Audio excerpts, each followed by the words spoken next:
The Monster in the Twilight. By Jorg. Chapter 24. Courage.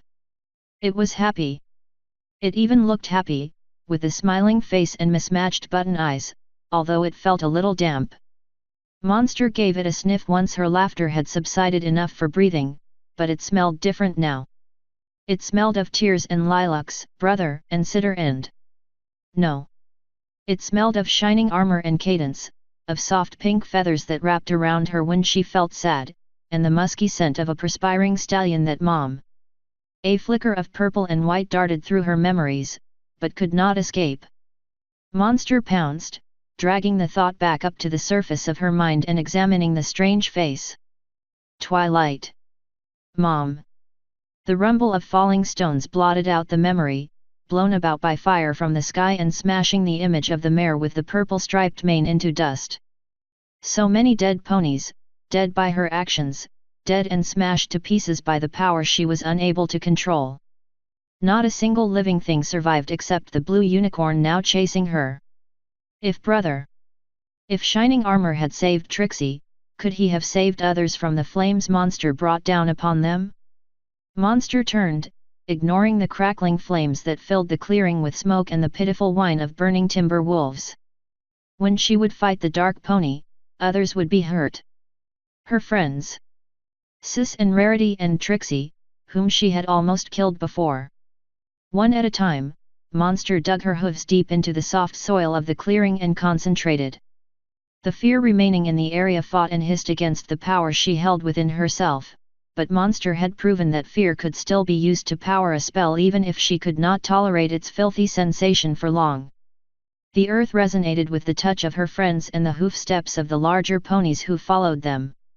Fear lashed out against the restraints she forced upon it, but she held it firm and shaped it, molded it to her will, stretching it into a barrier between them and her.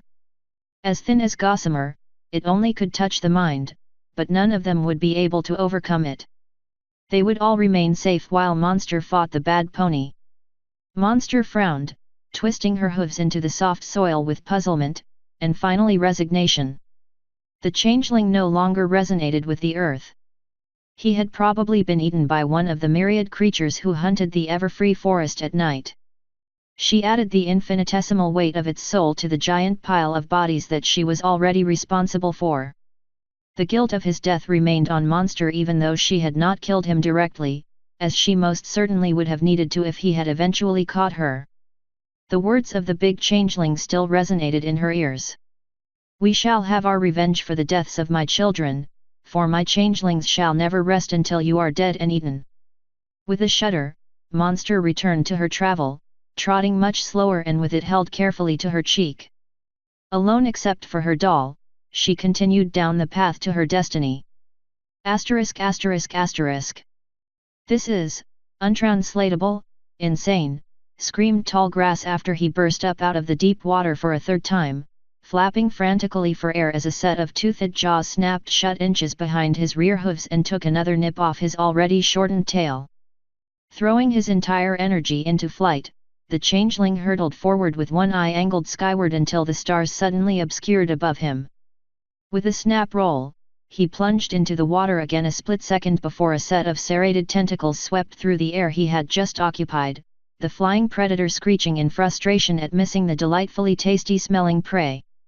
Tallgrass barely managed to swim a few body lengths before exploding back up into the air again, only this time close enough to the shore to dart between two thick trees in a narrow path too small for the flying beast to follow. "Watch the kids, Bug. Read the book, Bug. Trixie, I'm going to kill you if I get out of this alive. *****. That was so cool." Featherweight dashed about in the air, zipping back and forth like some oversugared hummingbird. "I need a flash like that. I could take night pictures of the whole town at once." "That's great, Featherweight. Could you come over here and help pull Scootaloo out of the tree, please?" The little ponies continued to tug on Scootaloo once all the larger branches had been cleared away, finally pulling the dizzy Pegasus out of the old hollow tree she had managed to stick her head into when blinded by the purple flash. Despite her protestations of perfect health, her friends loaded her in the wagon and held her down while Featherweight took over scooter propulsion duty, at a much reduced rate of speed and with many mournful glances at missed photographic opportunities. Once they entered the smoky clearing, all of the little ponies gaped at the circle of burning trees around them, charred and blasted to fall away from the very center of the path. In a circle farther out, a ring of burning branches nearly turned to charcoal still twitched and spasmed as the occasional timber wolf fragment crumbled to ashes and fell to the ground. Featherweight slowed even more as the path narrowed, finally coming to a panting halt a few inches away from 4 deep hoof prints in the forest clearing's rich soil. Can't go. Afraid. Featherweight clung to the handlebars of the scooter as if they were a life vest in a treacherous sea, his wings just barely flapping. I know why you re scared, shouted Apple Bloom with chattering teeth. But we each have to keep going. Monster needs us. The rest of the little ponies huddled together in terror, holding on to one another until Apple Bloom crawled out of the back of the wagon and braced her head against the tailgate. I am not going to abandon her. I am not going to be afraid. Apple Bloom. No. Sweetie Belle reached feebly for her friend but stumbled as the wagon began to move again, pushed by 4 little earth pony hooves. Not going to abandon you. Apple Bloom's voice got lower and cracked with stress as she pushed. Not like Mom. Fear roared to a world-rending volume in the ears of the little fillies, cresting into a crescendo of raw terror that abruptly began to fall as they passed through the wall of fear and the wagon picked up speed. What was first a trot turned to a gallop, then to a full roar down the pathway as Apple Bloom was dragged up into the wagon by her friends and Featherweight put his full effort into a pace that even Scootaloo would have considered dangerous. Wahoo! Faster! Or maybe not. Asterisk. The path where Zecora led them up angled in the direction of the flames and smoke seen climbing into the night sky ahead, which Trixie considered being at least some indication the supposed zebra knew what she was talking about, although that still did not totally eliminate the possibility she was simply luring them deeper into a trap. Still, if they were ambushed by some nameless, monstrosity, at least during the digestion process, Trixie would have the cold comfort of knowing some pony else had led them to their doom. Technically, the monsters of the Everfree all had names given to them by the first ponies who discovered them, but since that meant many of them would be simply known as Erg. Help, it was probably better to simply consider them nameless. Applejack put a hoof over Trixie and pulled her close as they trotted down the path towards the smoky fire in the distance. I am sorry about being so hard on your flank back there. It's just, well, meh baby sister's out there, and I'm all tied up in knots with worry. Yes. Trixie knows how you feel. After a few false starts, Trixie managed to get her magical field to pull the bottle of bourbon out of her cloak and float it over to Applejack. Trixie has found Monsieur Bourbon to be a great comfort in stressful times. The bottle bobbed somewhat while they trotted down the road with Trixie unable to meet the farmer's eyes. Perhaps too great a comfort. Yeah, I know what you mean. It's not a good idea to own a distillery when your parents die. They trotted for a short while, both trying to ignore the fire ahead while it grew nearer. Finally with a sigh, Applejack pushed the bottle away. You just put OL Monster Bourbon back in your cloak, and we'll drag him out for a victory drink when we're done, ya hear? Deal. Trixie tucked the bottle back into her cloak and giggled nervously. What? Did I say something funny? No. It is just something Trixie heard from Princess Cadence's guards once. They called Twilight Sparkle Monster because of the trail of destruction she leaves behind. It made me think we're like a little dog chasing a wagon. What are we going to do if we catch her? Oh, now you're making plans? Seems a bit late. Harumph. Trixie trotted along, waving a hoof at the smoke ahead. The great and powerful Trixie prefers to work off the hoof, but planning is still important. I borrowed your grandmother's false teeth to use in the puppet spell to be prepared in case I needed to cast it tonight. If I had managed to lay my hooves on some glass eyes, my performance would have been perfect. Say what? The puppet spell is a vastly complicated spell, far beyond your meager knowledge. But if you must know, I performed the trick for Princess Celestia 3 times. The first time, she was able to detect the puppet from my voice. The second time, I used a set of dentures in the spell, but she could still see which image was real by looking into my eyes. On the third time, I cheated. I put a tiny bit of my own essence into the spell along with the glass eyes. Wasn't that just a mite dangerous? I mean, there's only so much of you to go around. Trixie snorted dismissively, missing Applejack, rolling her eyes with a hidden smile. It was worth it, tenfold. Celestia nearly ripped the stage apart in a panic when the candle burned through the rope and the spiked trap slammed shut on my alter ego. Presto! Trixie's eyes glittered in the nearing flames as if a fire of nearly forgotten joy burned in her mind. You really brought down the house in Ponyville this time. Or burned it down, I suppose. Trixie's joyous expression fell, returning to her cynical sneer. Bill me. Applejack chuckled, nudging Trixie with a shoulder as they trotted into the outskirts of the scattered flames illuminating the clearing. You know, if Big Mac did take a shine to you, I reckon it wouldn't be too bad to have you out at the farm all the time. It wouldn't. Trixie blinked in confusion, her attention drawn away from the flames. Wait, at the farm? Heck, yeah. We're always a little short-hooved around apple bucking season, and a few little ones running around to keep Apple Bloom company would be darned welcome. Little ones? Like foals. Several unused muscles in Trixie's gut clenched, thinking of delivery pains associated with a foal the size of Big Mac. Only about 5 or 6, 'cause you don't want to get too busy to buck apples. But what about tween raising the young uns, apple bucking, fixin' the barns, weaving apple baskets, chopping firewood, planting, canning, weeding, cooking and cleaning? We put in a good 17-hour day, but a few months of that and you'd be just like one of the family. 17, Trixie slowed, thinking of endless lines of trees needing harvesting while Applejack continued trotting along. And there's always more and enough grub.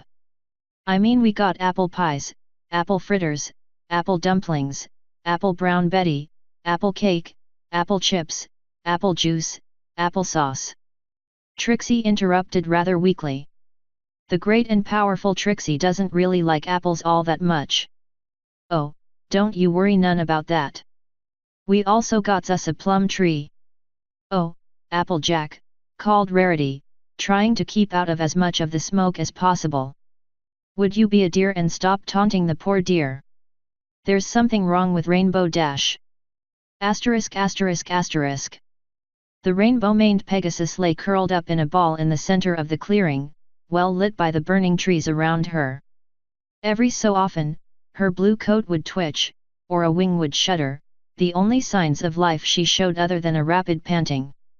The rest of the ponies held up a number of yards back, clustered together in a small herd for social protection from the paralyzing fear that seemed to pulse out from an invisible wall in front of them. Stand back, said Trixie, not moving 1 inch away from the warm huddle of the rest of the ponies. There's some sort of spell in the air here. Let me just get a look at Uga. The unicorn shuddered when she lit her horn, fighting her head back and forth while the glow flickered and pulsed as if reluctant to be controlled. Several moments passed until her magic steadied into a soft light. Ow! Stupid Everfree! Oh! Yeah, it's a spell. Really, said Rarity in an almost perfect imitation of Trixie's voice. I never would have guessed. With a growl of effort from Trixie, a pink aura surrounded Rainbow Dash, floating her away from the invisible spell and into the warm embrace of her friends. I see couldn't he fly, gasped the Pegasus from inside the group hug. My wings froze up. Are they okay? Do you think there will be any damage? Only to your thick head, muttered Trixie. Ow! Polite you should be to the very young flyer, for she saved you from dying in the terrible fire. Think about that while you rub your head or consider the next time, you may wind up dead. I was never in danger from the fire. And besides, you could have just told me to apologize without hitting me, grumbled Trixie while rubbing the back of her head and glaring at the disguised zebra. Some of our lessons are easily learned, but some only sink in when you are burned. Now, what do you see as an enchantment up there, that seems to have frightened our dashing young mare? I'm not afraid. Trixie scoffed.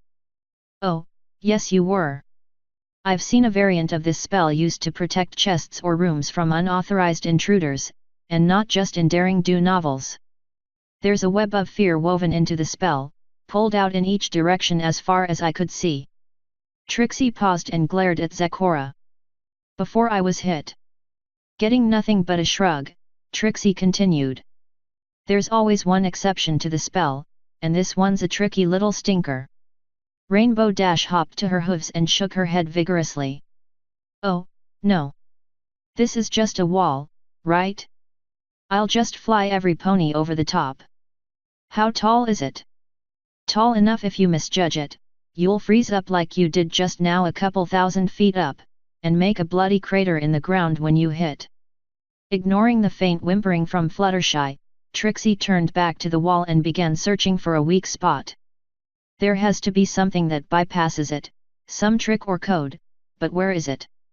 Ignoring Trixie, the pink alicorn walked to the deep hoof prints in the ground, placing each of her own hooves in them before closing her eyes and humming. Got it, growled Trixie with a grin. You're a powerful one, Twilight Sparkle, but you're about as subtle as a crutch. It's your greatest fear. All you have to do is admit your greatest fear, and you can pass right through. What the arrogant one sees, is completely true, for Flower's friends have been here and through. While Trixie fears the tempting booze, my daughter is what I fear to lose. Scattering fresh earth as she stepped forward, Zecora walked straight through the invisible wall and down the path where she stood calmly, waiting for the rest of the group to catch up. Me.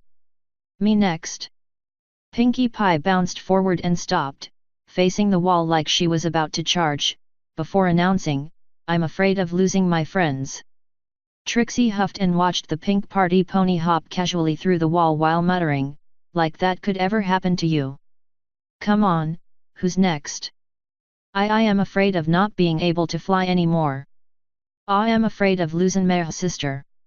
I promised Ma and Pa I'd take care of her. I'm afraid of dirt. Icky dirt. Ew. But I would wallow in mud to save my darling sweetie Belle. I am afraid of everything.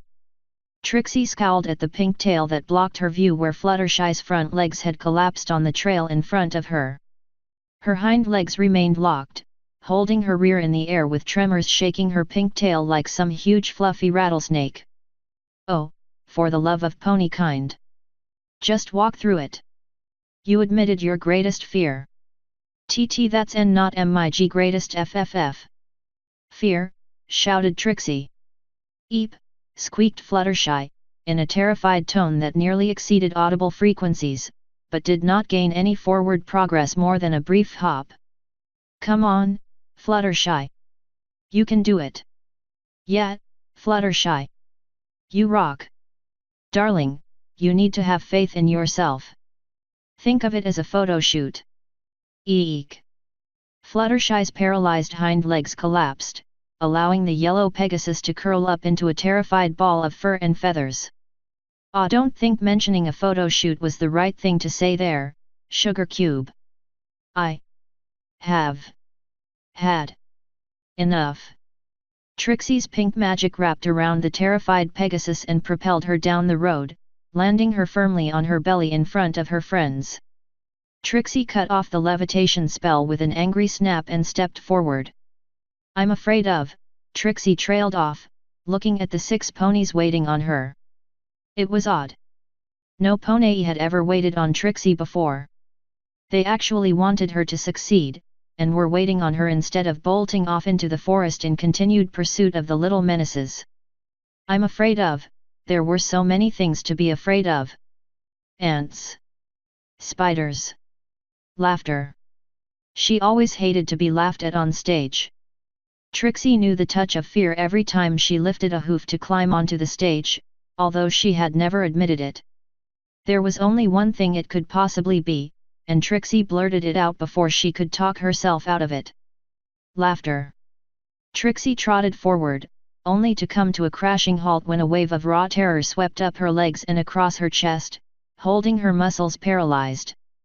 Fear filled her mind with images of standing alone on stage in the middle of a performance while the yawning audience trickled out the exits, the empty bed where a handsome stallion had slipped away on first light of the sun before his drunken companion could awaken, seeing Celestia perform a powerful magic on a whim that Trixie would not ever be able to master even if she spent her entire life trying. Failure. She would never be able to do what Celestia had wanted, she could never make friends, she was not great or powerful enough to use the elements of harmony to defeat Nightmare Moon. The evil being who corrupted Princess Luna was only toying with Trixie, feeling her thrash in terror like a crawdad in a boiling pot. Laughing at her. Mocking her. Relishing the fear that came from the crowd. Like a changeling consuming love, Nightmare Moon consumed. Trixie hardly felt the lariat when it settled around her neck, but she certainly felt it when all 6 ponies grabbed the other end of the rope and pulled, yanking Trixie through the wall of fear and dragging her down the path in a spluttering fury. Spitting out dirt and a twig, Trixie leapt to her hooves and glared at Applejack. "What did you think you were doing?" The smiles that occupied the ponies' faces began to fade while Trixie continued to fume in relative silence. Applejack flipped the rope off her neck and began to roll it back up, trying not to look Trixie in the eyes. "You was stuck there for quite some time, and we got worried." "How long?" "It seemed like forever," said Pinkie Pie in an aged, tremulous voice, earning a second glance from Trixie as somehow the party pony had grown a long white beard and was walking with a cane. Zecora walked around Pinkie carefully, as if she were contagious, before looking deeply into Trixie's eyes. "Have you seen some power that might help my flower?" I don't know. There's something wrong in what we're doing, but I'm not sure what." Trixie thinks you all were right about the elements of harmony, but if Princess Celestia did not want to bring them to Ponyville and train Trixie or Twilight Sparkle with them earlier, she must have had a good reason. "Why didn't she just tell me?" The last words came out in a plaintive tone, just a fraction away from a whine. "Perhaps the use of this device is not meant to be taught twice. Once to you, and once to Flower. Could there be dangers in this power? It put an alicorn princess on the moon, so of course it's dangerous. But it's missing a part, because the book said it only has 5 of the 6 pieces. Unless one of you has some ancient relic disguised as a knick-knack or necklace, Princess Celestia sent us out here on a wild goose chase to give Twilight Sparkle a broken weapon to fight an angry goddess." Applejack frowned. "Well, what in tarnation would that do?" Trixie held up a hoof, turned it back and forth a few times, then produced a bitcoin out of Applejack's ear. "Provide a distraction. Dash asterisk asterisk dash asterisk dash." Celestia soared on wings of flame. Magnetic vortices swirled all around her, lifting torrents of plasma into the sky everywhere the sun constantly erupted. Other immaterial forms danced with her upon the rising fiery wave, calling to shed what was left of her body and join their celebration. One at a time, they fell away with little piping cries of joy as she climbed. It was getting more difficult with every attempt to resist their siren call, but Celestia held to her purpose with a will of steel. "Hold fast, my sister." She clung to the updraft, her wings catching every solar particle as it climbed. Up, up, up, until she struck the wards. Blackened flames crashed across her ethereal body, magic meeting magic in a clash of power that she had yet to win, but could not stop trying.